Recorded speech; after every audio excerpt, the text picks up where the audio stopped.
বিরতির পরে আবারও আমরা এই আলোচনায় ফিরে এলাম। এটা এমন একটি আলোচনা আমাদের প্রতিদিনের জীবনকে ব্যাপৃত করে এই বিষয়টি আছে।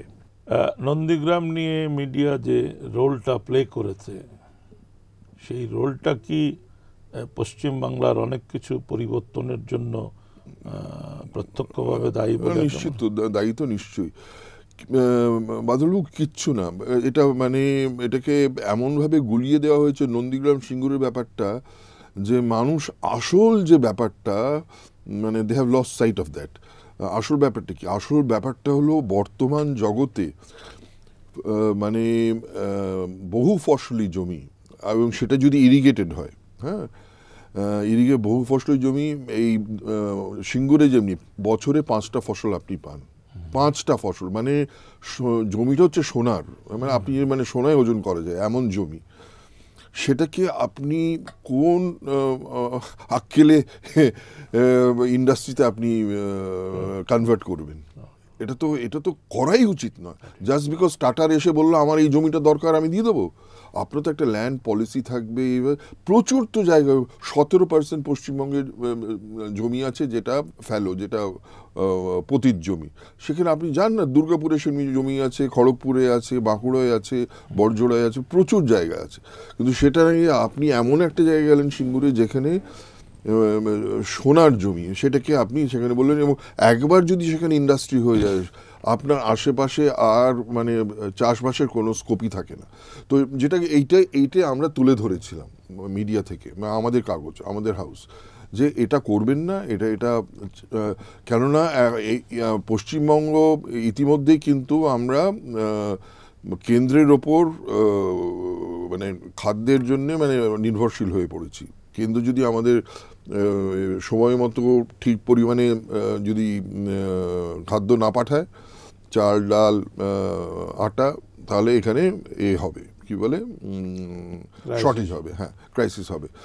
তো সেই স্বার্থে আমরা সেটাকে তুলে ধরেছি। নন্দীগ্রামেও সেই একই ব্যাপার ছিল, যদিও এটা ওখানে 3 ফসলি জমি, কিন্তু সেখানে ব্যাপারটা ছিল আলাদা।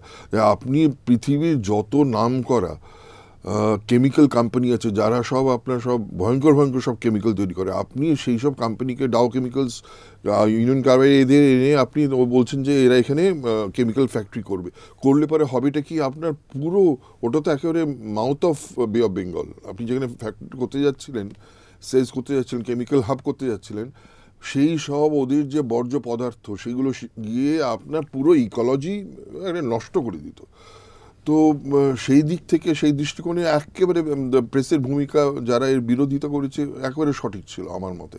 এবং লোকেরা এটা করেছে, বলেওছে, এবং নানান ধরনের প্রফেশনাল গ্রুপ সারা পৃথিবীতে যারা আছে, তারা এর সপক্ষে অবস্থান নিয়েছে। তো এই ব্যাপারে আমি যেটা বলছি, যে প্রেসের একটা ভূমিকা আবার এর বিরোধিতাও করেছে।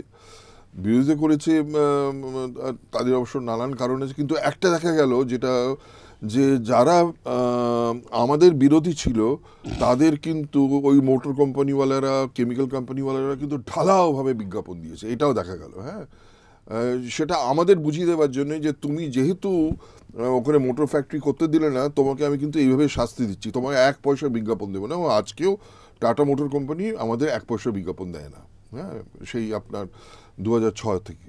তো যাই হোক, তাতে কিছু এসে যায় না। আমরা কিন্তু আমাদের অবস্থান থেকে এক চুলও নড়িনি, এবং নড়বও না। বাংলাদেশের সংবাদপত্রের আরেকটা গুরুত্বপূর্ণ বৈশিষ্ট্য আছে, অন্যান্য দেশে যেটি আমরা লক্ষ্য করি, যে কর্পোরেট হাউসগুলোর কিন্তু প্রভাব থাকে সংবাদপত্রের উপরে। তারা তাদের বিজ্ঞাপন দিয়ে, অর্থ দিয়ে সেগুলো। বাংলাদেশে হয়তো বিজ্ঞাপনের বাজার বেড়েছে, প্রচুর বিজ্ঞাপন এখন সংবাদপত্রগুলো পায়। অনেক সংবাদপত্র সরকারি বিজ্ঞাপন নিতেও হয় না তাকে, কাজে সরকারের কাছে তার সেই দায়বদ্ধতাটাও এখন নেই। কিন্তু কোনো কর্পোরেট হাউস বলা যাবে না যে সে ওই পত্রিকাটিকে নিয়ন্ত্রণ করতে পারছে অর্থ দিয়ে। কেউ হয়তো বাণিজ্যিক স্বার্থে পত্রিকা বের করছেন, বা নিজের প্রচার প্রসারের জন্য, বা অন্য কোনো কর্পোরেট হাউসের সঙ্গে লড়াই করবার জন্য, কিন্তু সেগুলো ঠিক পাঠকপ্রিয়তা পাচ্ছে না। আর কিছু কিছু সংবাদপত্র আছে যেগুলো একেবারেই দলীয় বিবেচনা থেকে কোনো সরকারের সময় হয়তো দলীয় আনুকূল্যে প্রকাশিত হয়েছে, কিন্তু সেগুলো ঠিক ওই দলের সমর্থকদের মধ্যে, এবং কোনো সংবাদপত্রের ক্ষেত্রে বলা যাবে যে দলের সমর্থকরা সেগুলো বিশ্বাস করেন না। বাট বাংলাদেশে বেশ কিছু কাগজ আছে যারা অত্যন্ত পেশাদার দৃষ্টিভঙ্গিতে কাগজগুলো পরিচালনা করেন, এবং পেশাদার সাংবাদিকও প্রচুর আছেন, এবং সেই জায়গাটা মানুষের আস্থাও আছে এবং আস্থাটা ধীরে ধীরে বাড়ছে। এবং আমি মনে করি যে এখন তো আমরা 2 বছর হলো আবার নতুন করে গণতন্ত্রের পথে যাত্রা শুরু করেছি, যদিও মাঝে মাঝে গণতন্ত্রের রক্ষার কথা আসে, গণতন্ত্র হোঁচট খাওয়ার প্রশ্ন আসে, কিন্তু আমি মনে করি যে বাংলাদেশের সংবাদপত্র এবং অন্যান্য গণমাধ্যম, ইলেকট্রনিক মিডিয়া, আমরা অত্যন্ত জোরালোভাবে এই গণতন্ত্র রক্ষাই নয়, গণতন্ত্র শক্তিশালী করবার ক্ষেত্রে ভূমিকা রাখতে পারব। ধন্যবাদ। আমি এই দুজনকেই বলি, প্রশ্নটা দুজনের কাছেই। ওই যে আপনাকে বলছিলাম 150 বছরের স্টেটসম্যান বা ইন্ডিয়ান এক্সপ্রেস, এই সমস্ত হাউসগুলোর কিন্তু একটা শক্ত পোক্ত কমিটমেন্ট আছে টু দ্য পিপল। কিন্তু ইদানিং লক্ষ্য করা যাচ্ছে কর্পোরেট হাউসগুলো কিন্তু এই ব্যবসায় ঢুকছে, যেটা জিলু বলছিলেন বাংলাদেশে ঢুকেছে, অত ইম্প্যাক্ট করে না, কিন্তু ঢুকেছে। এবং তারা কিন্তু ওই স্টেটসম্যানের আর এক্সপ্রেসের কমিটমেন্ট ওগুলোর কোনো ধার ধাচ্ছেন না। বাংলাদেশের কর্পোরেট হাউসগুলো ঢুকেছে, কিন্তু যিনি নিজেকে সরিয়ে রাখতে পারছেন আর কি, তার প্রভাব বাণিজ্যকে ওই পত্রিকায় স্থান দিচ্ছেন না, শুধুমাত্র অর্থ বিনিয়োগ করছেন এবং ব্যবসা করবার চেষ্টা করছেন, তিনি টিকে যাচ্ছেন।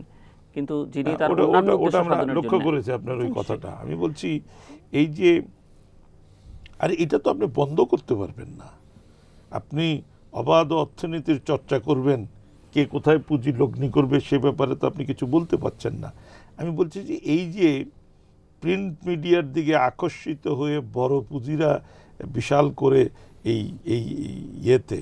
এই মানে প্রিন্ট মিডিয়াতে প্রবেশ করছেন এবং এটাকে হাতে নেওয়ার চেষ্টা করছেন, যেমন বাংলাদেশে আমি নাম উচ্চারণ না করেও বলছি, a sort of rat race is there, রীতিমতো মাথা কিনে নিতে চেষ্টা করছেন সাংবাদিকদের, তাদেরকে নানাভাবে এলিউর করছে।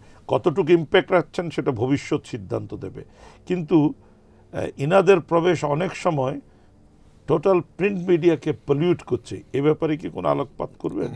ভারতীয় অভিজ্ঞতাটা কি? না, একেবারে ঠিক আপনি ধরেছেন বাদল সাহেব। যেটা হয়েছে যে আমাদের যেমনি স্টেটসম্যানের একটা ট্রাস্ট আছে এবং এটা এককালে একটি British company friend of India, তারপর কাগজ দিয়ে এটা শুরু হয়। তারপর অ্যান্ড্রু ইউল বলে একটি কোম্পানি ছিল, ম্যানেজিং এজেন্সি, কলকাতায় তাদের সদর কার্যালয় ছিল, তারা কাগজটিকে শুরু করে। দুটো কাগজের মার্জার হয়ে তারপর দ্য স্টেটসম্যান হয়ে সেটা আত্মপ্রকাশ করে। যাই হোক, কিন্তু তারা আমাদের প্রথম যিনি এডিটর ছিলেন, ওনার এডিটর স্যার রবার্ট নাইট, তিনি কিন্তু মানে খুবই সাহসী মানুষ ছিলেন এবং তখনকার দিনের